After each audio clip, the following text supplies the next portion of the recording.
Well, welcome. Podcast 64. 65. 64. You're right. I'm already thinking of 65. Man, what's that going to be? When are you going to be more present? Maybe after this little lesson here. Emotional intelligence. Emotional intelligence masterclass. Again, as we're preparing for this, we're like, this is the most important we've ever done. And why does each one feel that way, Jeremy? Well, I think because it's the current podcast that we're doing, and we're always in the now. There's no other time but the now. So your now should be your most important podcast. And I think we when we talk about mind, body, soul, health, like everything's super vital.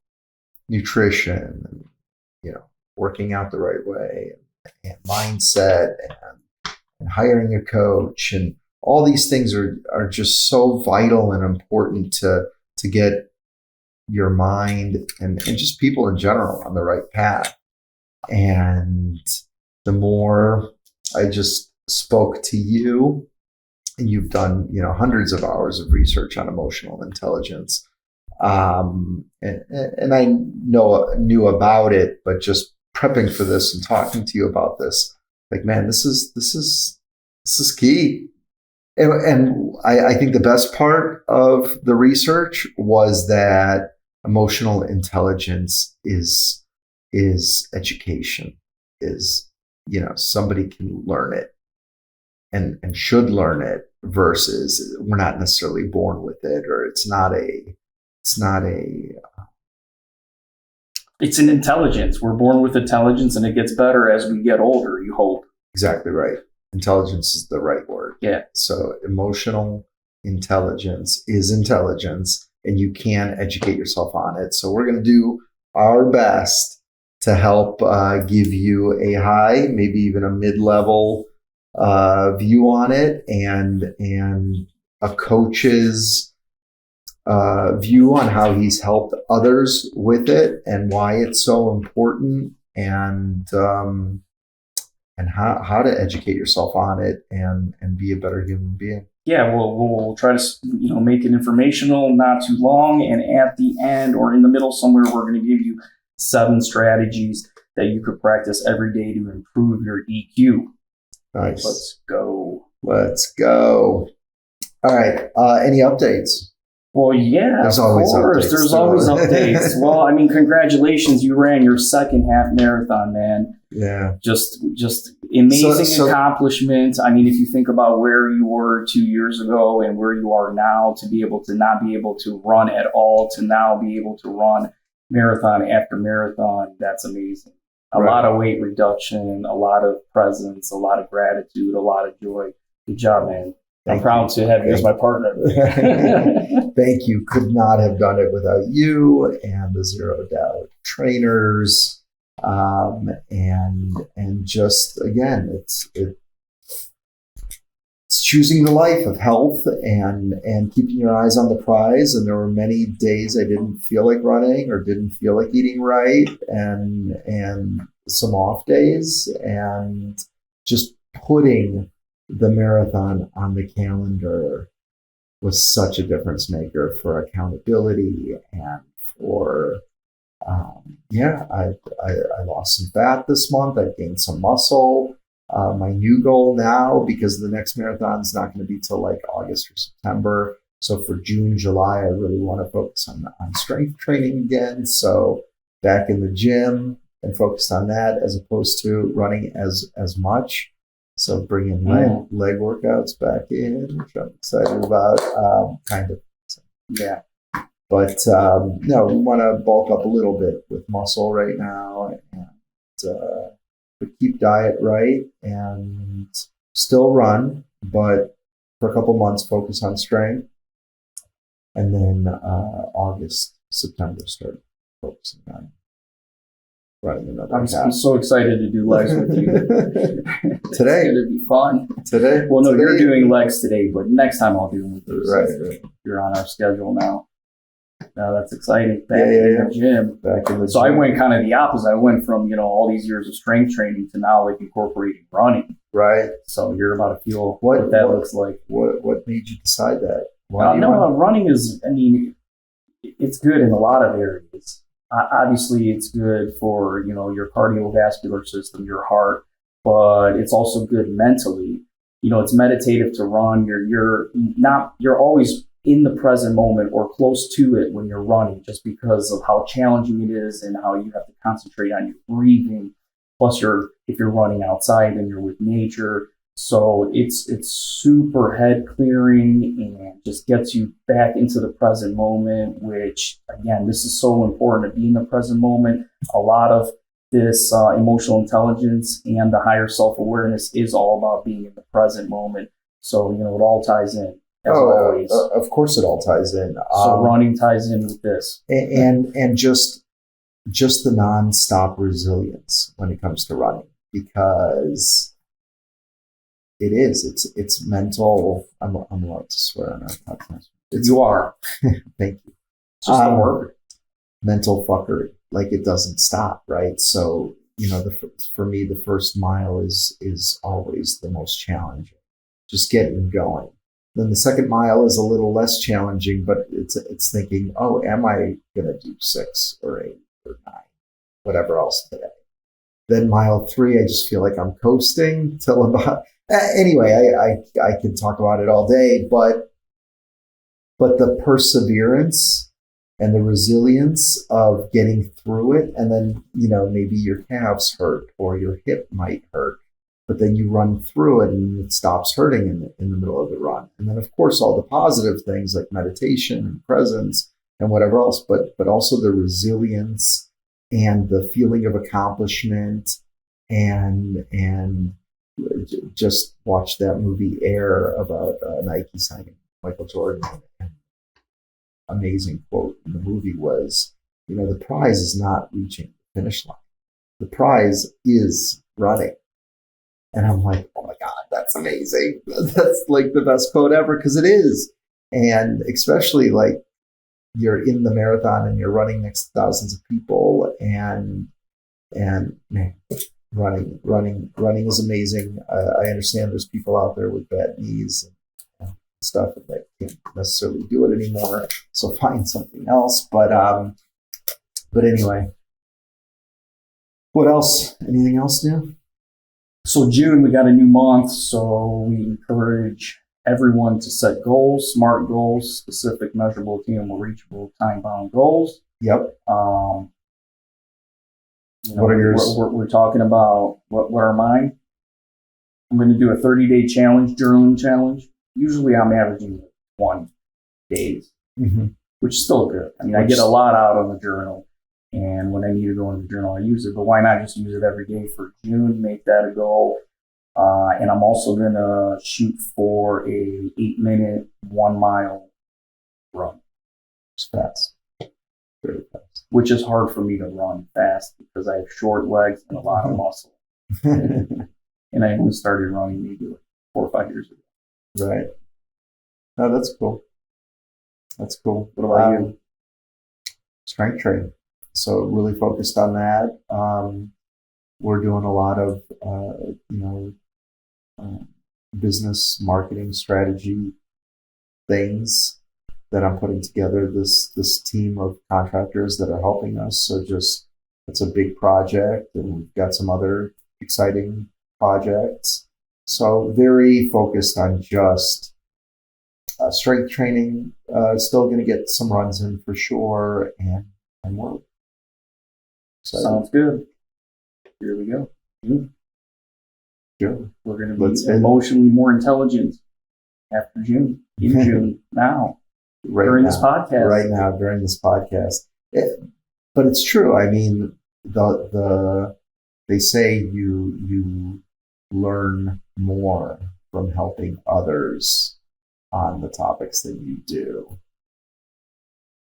Right? So by us helping others right now, we are just being aware of what emotional intelligence is and how to correct it and how to educate yourself on it and how to become a better human being. again, yeah, the preparation alone was super helpful and educational. Mm-hmm. And then the act of educating and helping others will absolutely increase your emotional intelligence if that's possible. That is possible. It is possible. Yes, sir. So okay, so what is it? What is emotional intelligence? What is emotional intelligence? Well, I mean, it's an intelligence, just like being intelligent in math, being intelligent in science, being intelligent in creative design or communication. It's an intelligence.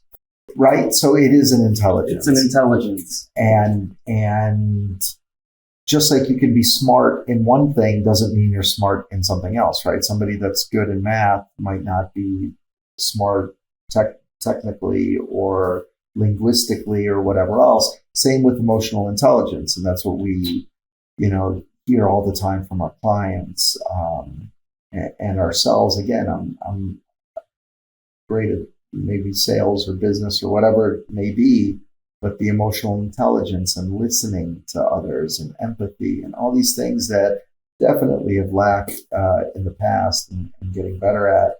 But it absolutely is a learned intelligence. It's a learned intelligence. And that's the point, is that those that just because they're intelligent doesn't mean they have emotional intelligence.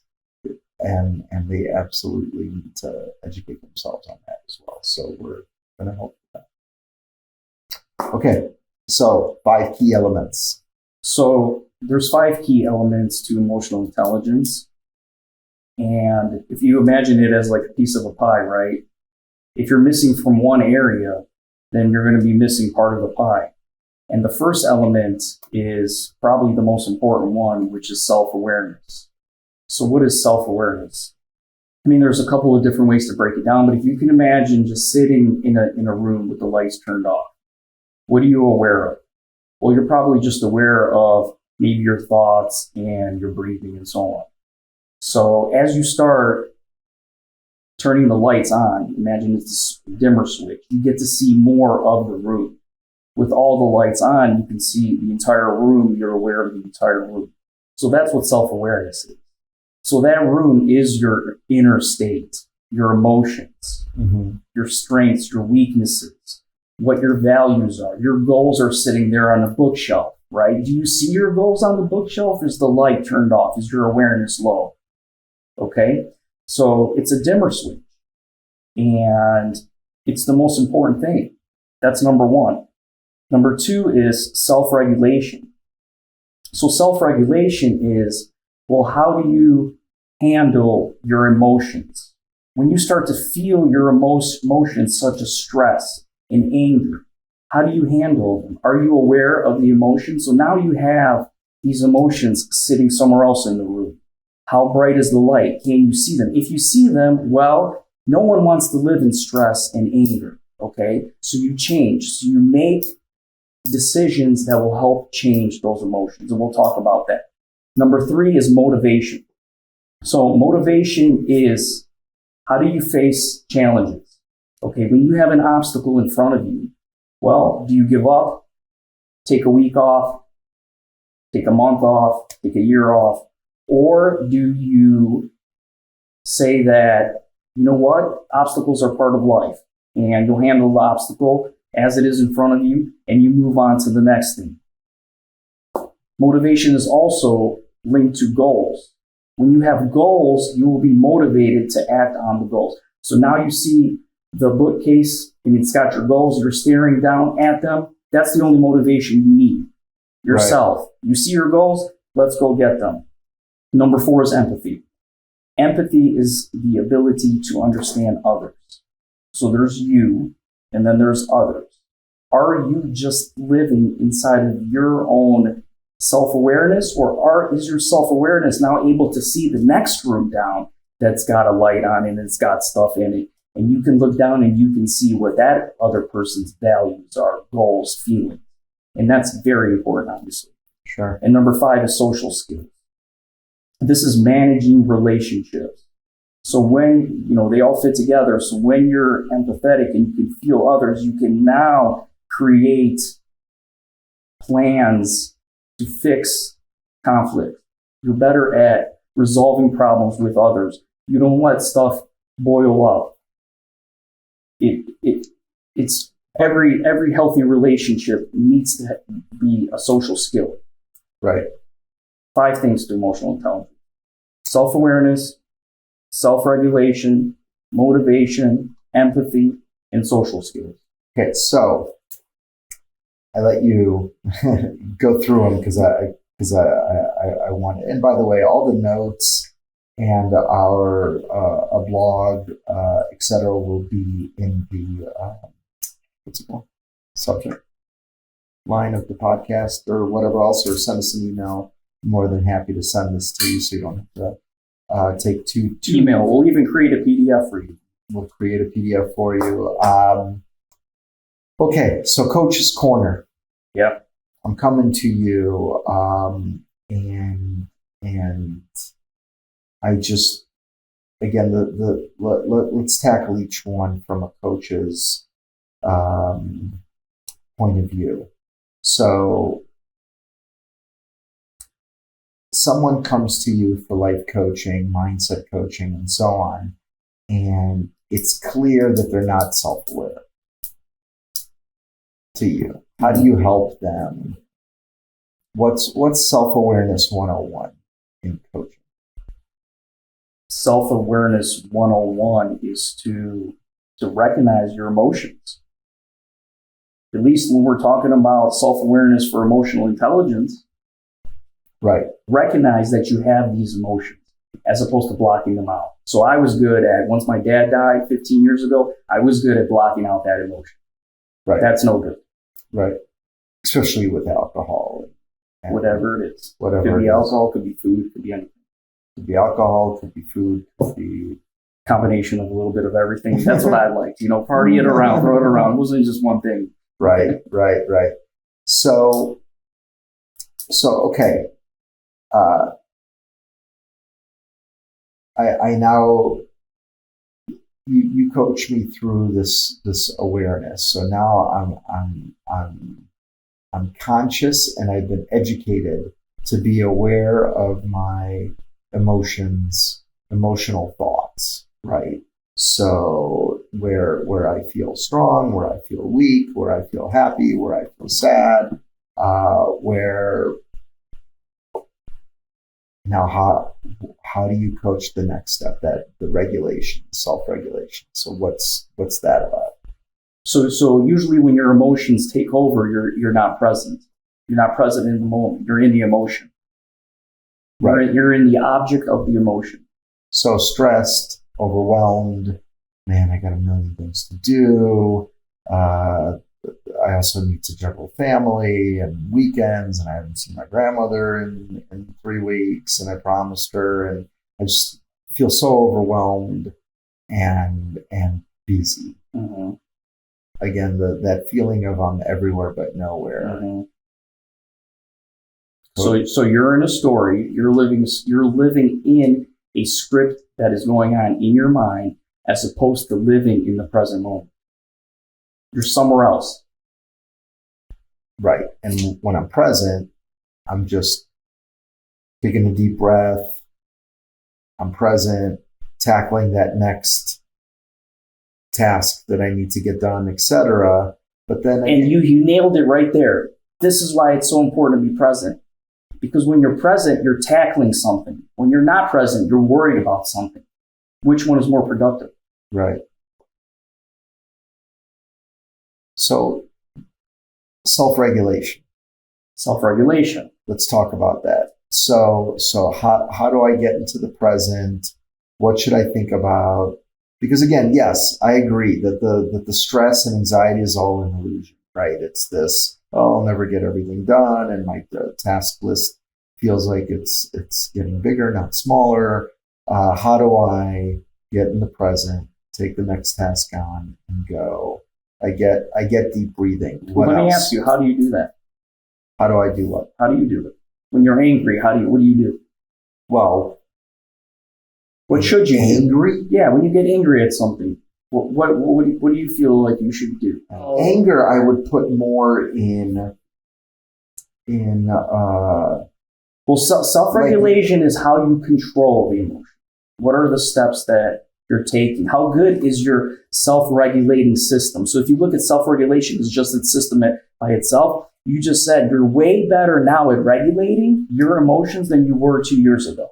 For sure. That's self-regulation. What have you done in the past 2 years that have helped you regulate better? It's these new personal values that I have today, where I prioritize health and peace and joy and presence more than anything else, right?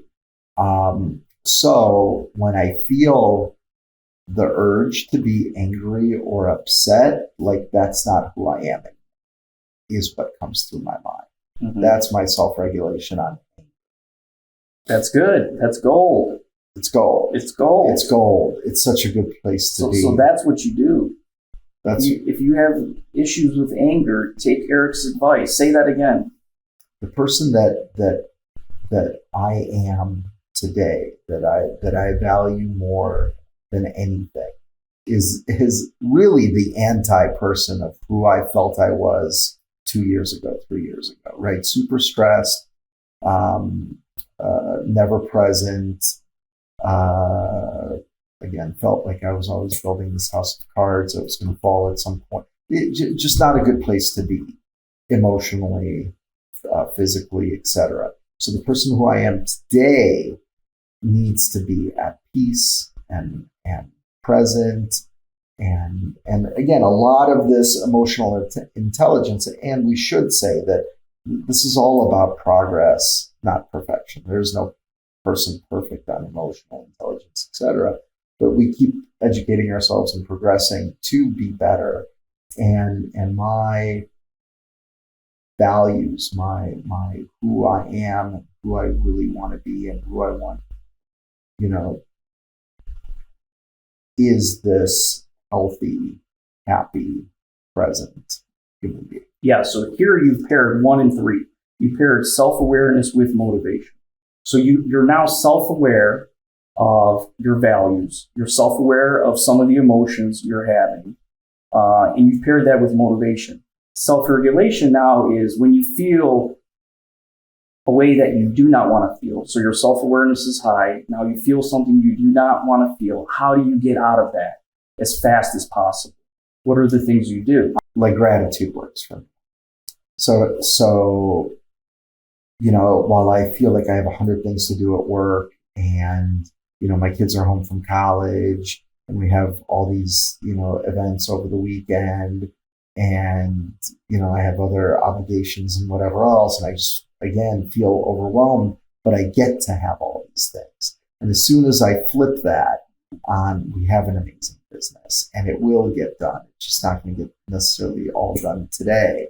And I have kids that are coming back from college that are healthy and beautiful and smart and so on. So that thought helps me.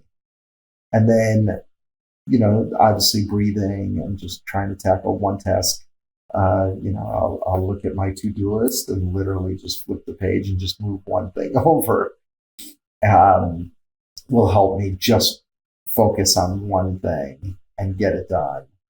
And then look back on the overwhelming page, take one more thing and move it to the next page, get that thing done. But anyway, I'm just, and I'm sure a lot of people can relate that, juggling, work and family, self-care, obligations, family, whatever else.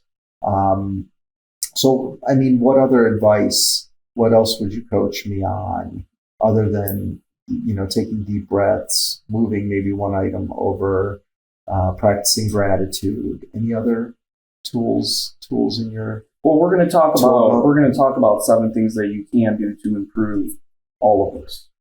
Okay. But you already hit so many there. There's so many things that you can do, like you listed there. They all work. They all work. Yeah.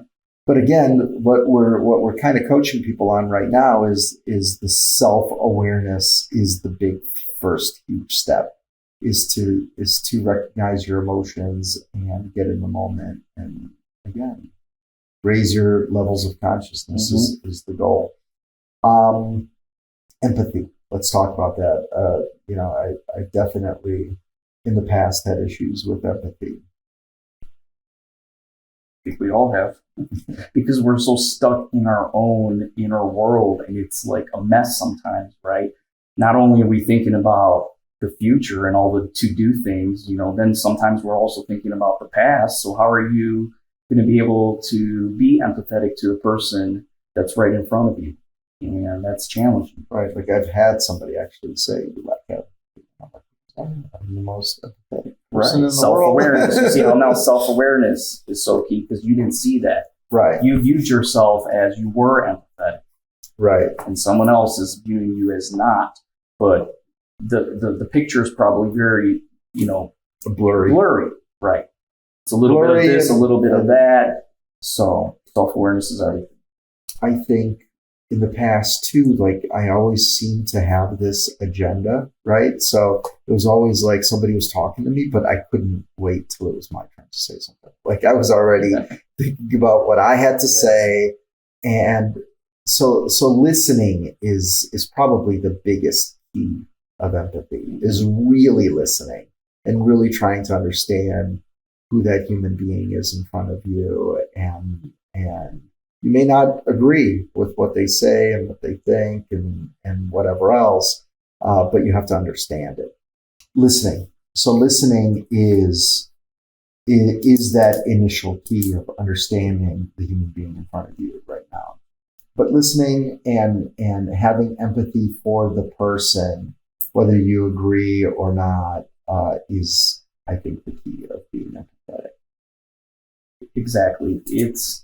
Even if there is a difference between opinion, okay, the difference between empathetic and not is you understand their opinion, okay, and you understand that there's many different opinions, and you're not going to affect your inner world based off of someone else's opinion, and you stay to your true self and being.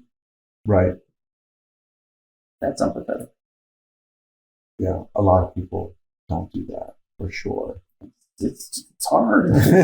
Life on earth is hard. But that's why we got to do these things. If we would have started teaching this in grade school, then it would be a different world. But one day we will. So it's all good. We're here now. Well, unfortunately, the world has to learn the hard way. Exactly. And until we punch ourselves in the face 10 more times, 1,000 more times with nuclear weapons, will we understand? Okay, so empathy. I'm just trying to get a quick 101 coaching.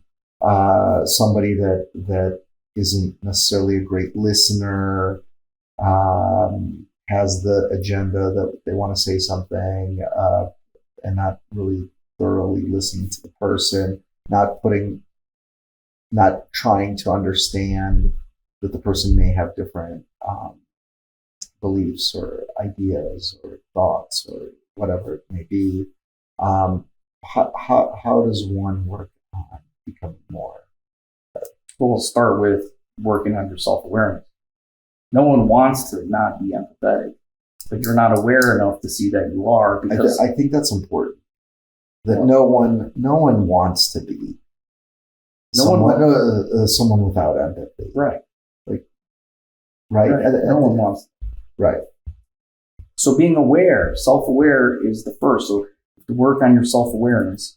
And when that happens, then the mind starts quieting down because you're more present. And when the mind quiets down, you can become a better listener. When you become a better listener, you will become better at understanding the person. When you become better at understanding the person, then you can accept things for what they are, not make conflict, and you become empathetic. You know what it's like to be in that person's shoes, or you feel it. Right. You can understand it. Social skills. Social skills. you're good at this. You were always good at social skills. Social skills has not been an issue for me for sure. Although, I'm looking at some of the topics under social skills, but, conflict resolution, I've had many issues with conflict resolutions. Having healthy relationships, not superficial on the surface relationships. When you break down social skills, like real social skills, right? So having real relationships and being able to resolve conflicts in a productive manner, it definitely lacked social skills. Right. I think I'm getting better, but again, that's debatable. But again, someone that's or was a hothead, their way or no way, selfish. How do they work? So again, no one wants to be that. It all stems to lack of self-awareness, that's what they're resonating out, that's what's happening inside of them internally, and they're projecting that onto others. Self-awareness, it's like a flashlight. It's like having a flashlight that cuts through the dark. But what about all those, quote unquote jerks or assholes? And they know they are. They just know it. It's impossible for them not to know it. What happens there is when they're in the moment of being a jerk or an asshole, they're in their head, they're in a story, and they're playing out the role. And then they look back at it later after the emotions have dissipated a little bit, and they're like, fuck, I am a jerk and an asshole. So now their self-awareness is higher and they're self-reflecting. Doesn't mean that they're happy about it. They're happy about it and they want to make change and work on it. Because you have to work on it. You can't just necessarily decide, okay, I'm done being an ass or a jerk. You have to say that every day. Right. One day you forget, you're not doing the work. Right. So if you're a jerk or an asshole, you have very little to no emotional intelligence. Correct. Your emotional intelligence could be of a 7-year-old, and that 7-year-old could be a time in your life where you decided, okay, this is just what I'm going to be to protect myself from this hurt and pain. I'm going to be a jerk and an asshole. Wow.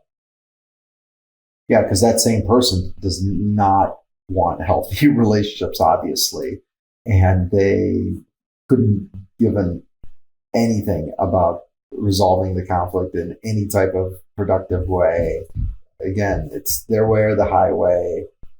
They could even be self-aware of it. They're just not working on it or educating themselves on how much they're hurting themselves and others. Right. And they lack the empathy, obviously.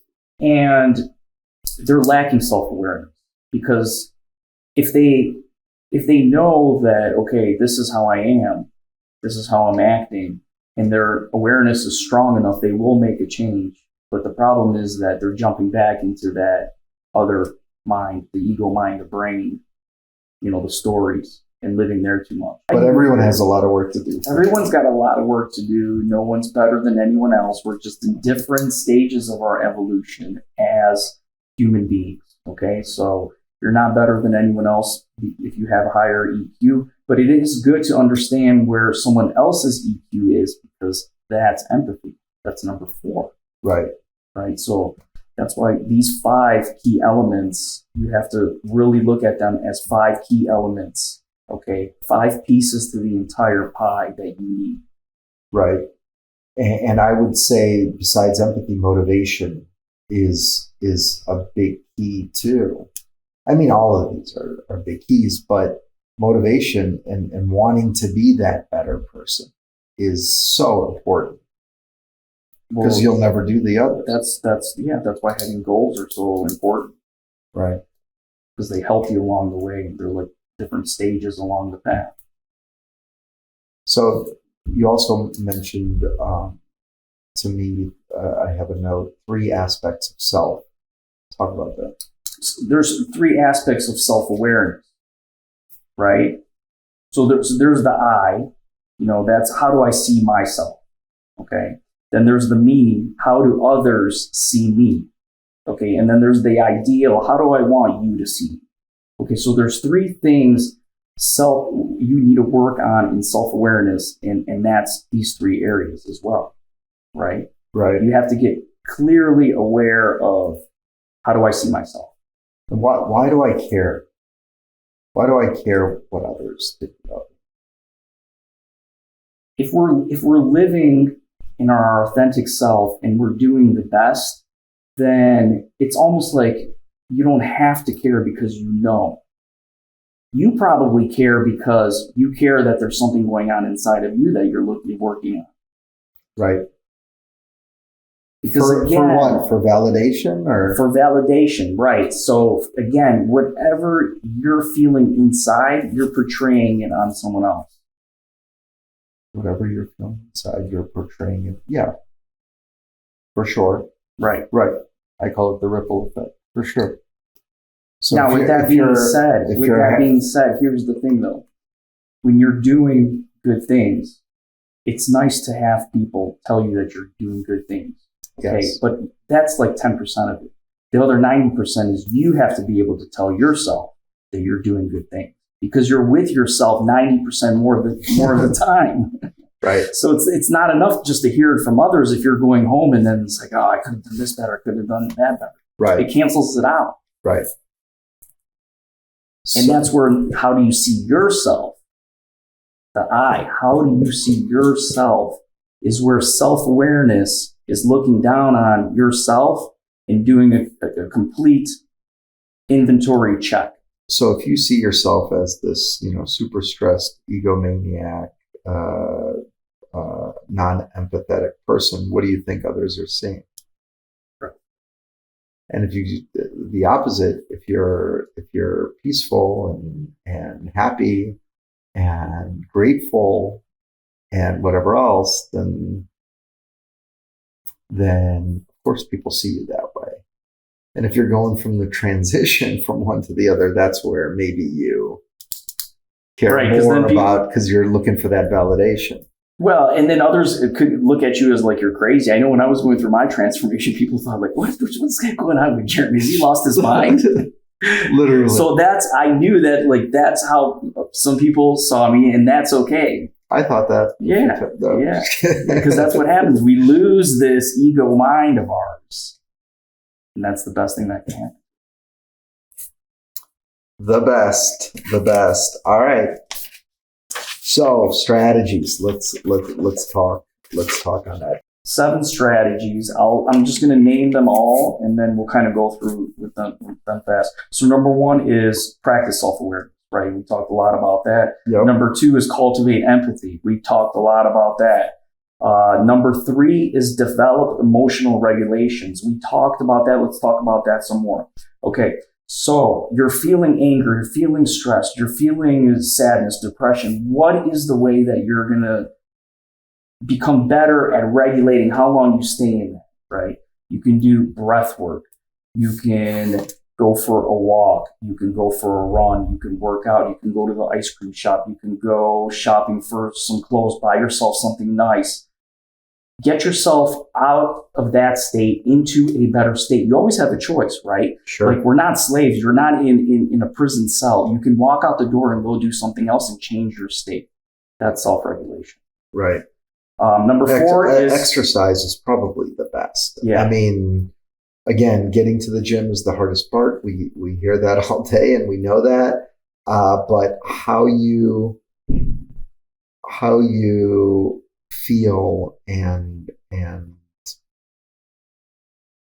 again, that resilience of getting to the gym and actually doing it, having a great workout, all the physical and mental benefits that come with it is emotional. It helps with emotional intelligence for the rest of the day because you're in that ideal mind and body state. Yep. Absolutely. Number 4 that's probably is the biggest for me. Go ahead. Yeah, number 4 is improve communication.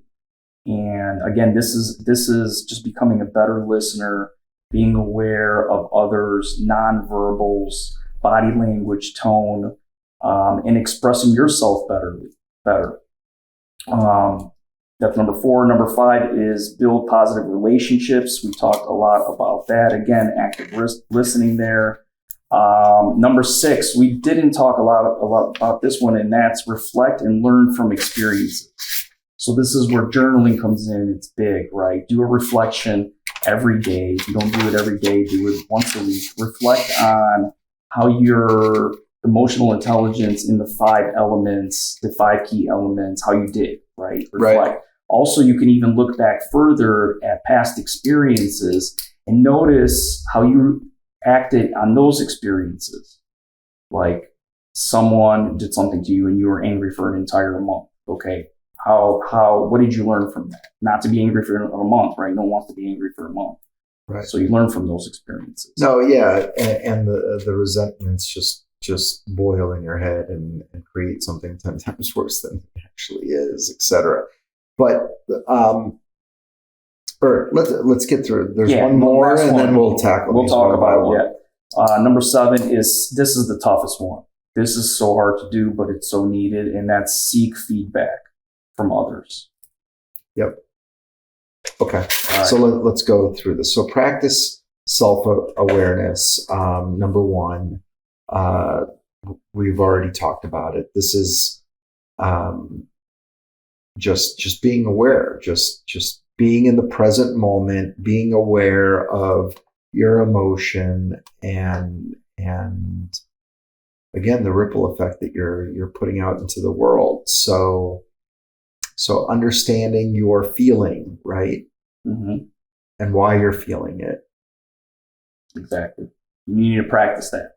You need to practice that. You just need to practice when an emotion comes up, recognizing, oh, there it is. Right. That's number 1. And again, because we have so many negative thoughts in a day and they're all repetitive, unfortunately, many of the self-awareness feelings are probably negative at the beginning. Right. Number 1 solves a lot of problems. It solves a lot of problems, but I'm just saying, if you see that your self-awareness is a lot of negative feelings, sad, depressed, upset, anxious,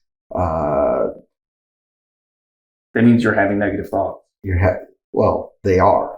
I mean, studies show that we all have 80,000 negative thoughts a day, and most of them are repetitive and whatever else. My point is that it's fixable through this emotional intelligence education and working on yourself. Right.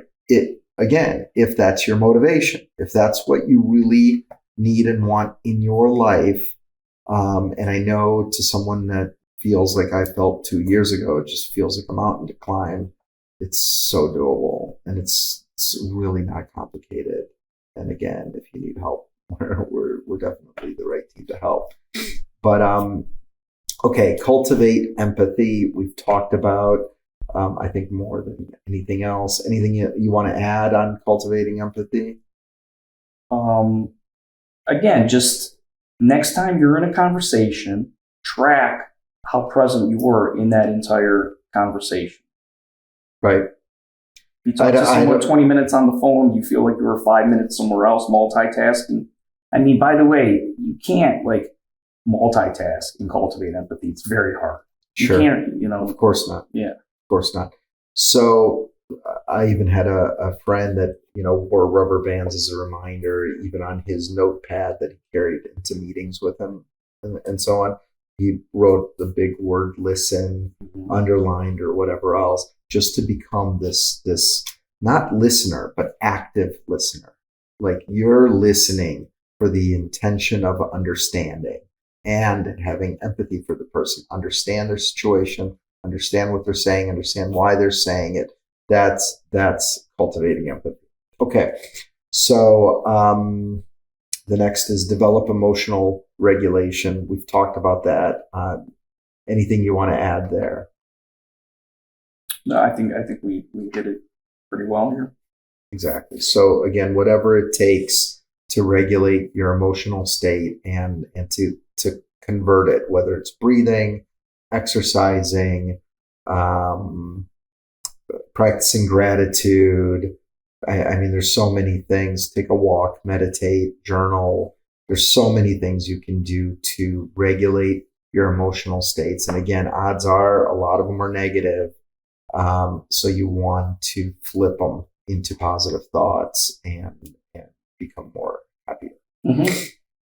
Okay, improve communication. So you touched on it, tone of voice, facial expressions. I definitely need to work on eye rolling or just this look of annoyance or disgust. Just like, oh my God, dude. Yeah. But we can all work on that, and that's the point. Is that your motivation? Do you want to work on it, and do you want to come off to your family and friends and coworkers as someone that has emotional intelligence? Build positive relationships.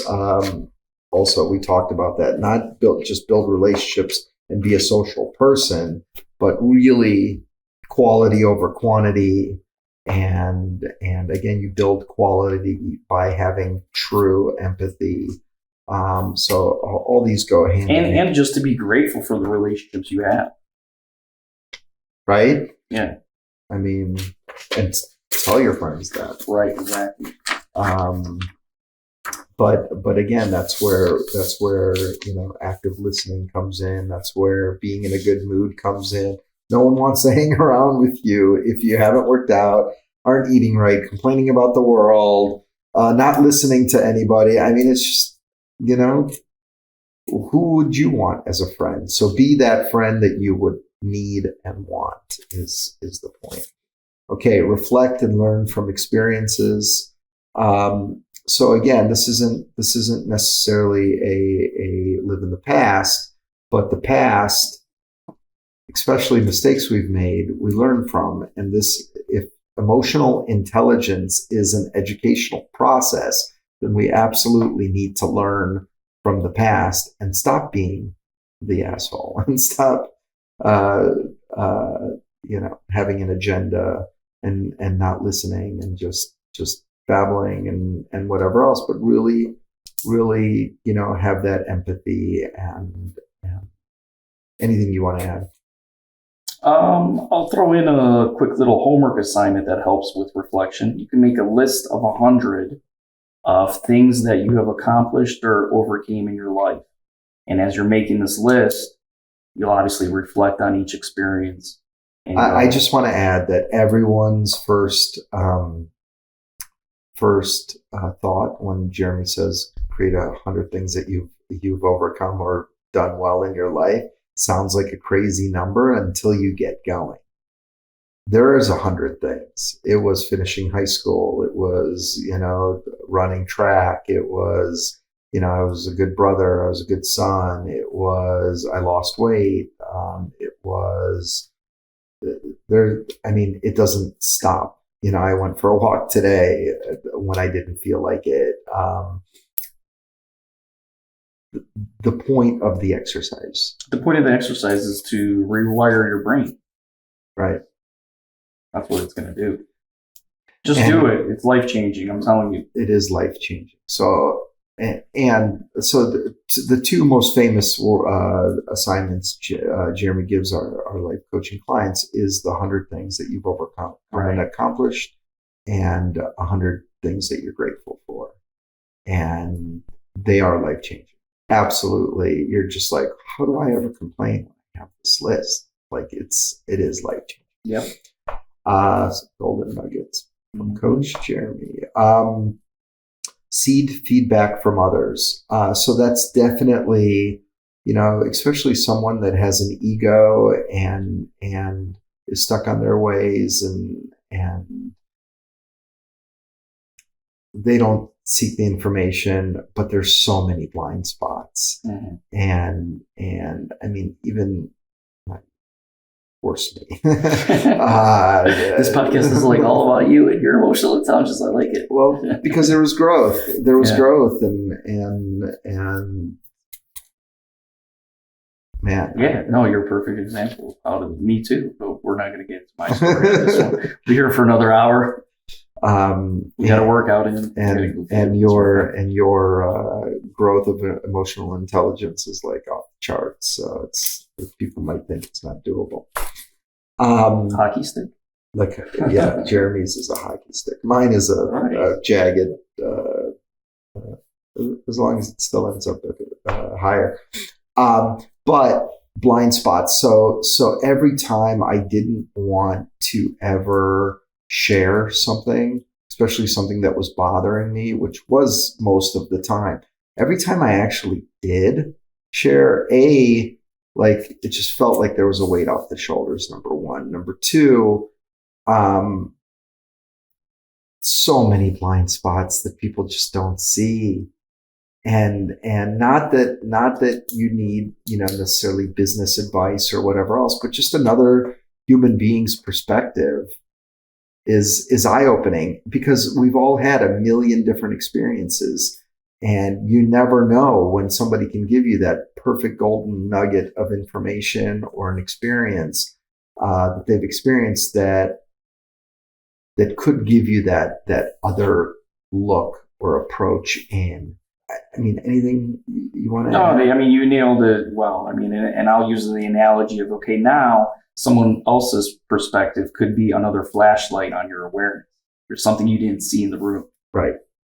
That's it. Right. And the point is to reflect on that and not become defensive and what are you talking about? And but again, the listening, that's what shows the emotional intelligence and the growth of it. That's right. Let's end on some high notes. So some of our clients, we won't mention them by name, but just I asked Jeremy to make with me, we already talked about you. We talked about my little growth. I still have so much to grow.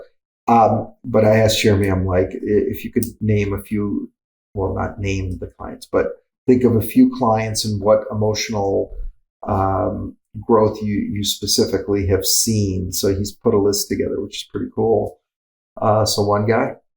So one guy didn't have the awareness that he had no hobbies in his life. Yep. Until one day he was shoveling snow and he's like, wait a second, I've always wanted to do this, rock climbing. Right. And he went rock climbing, started rock climbing, and that's how he met his now current wife. Just a little bit of self-awareness. And I've had clients. And there was a lot of emotional intelligence growth on relationships. Yeah, again, it's all hand in hand. Yeah. And I've had clients, and I think this is just about all of us. And sometimes we're living our emotions through events in the past that happened at childhood. Right. And when we shine the awareness flashlight on that event now, we change we change the entire narrative of the event. And when we change the narrative, we create like a new wiring in our brain because we've now changed the story. So the emotion that's linked to the old event and the new event are different emotions now. So you become more emotionally intelligent just by sometimes shooting the flashlight at events from the past. Okay. And if I've had clients that have done that, I've done that myself. I have another client that did not take a higher position that was like double the pay in the job. Instead, she decided that she wants something different for her life. She wants to live in presence, and she wants to create something herself. Purpose. And when you have this inner purpose, you usually want to pair it with an outer purpose of creating something for yourself. And that's what she's doing. She hasn't figured it out yet, but she's way happier because she knows it's coming, and she's at peace and just loving life.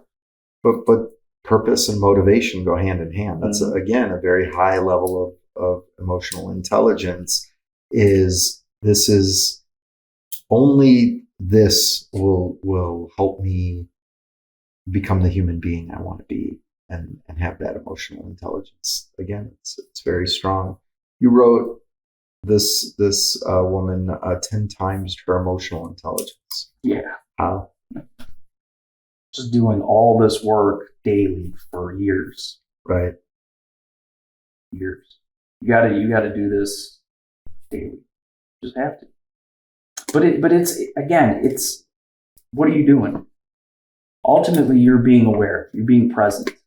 Does it really take that much work to be present?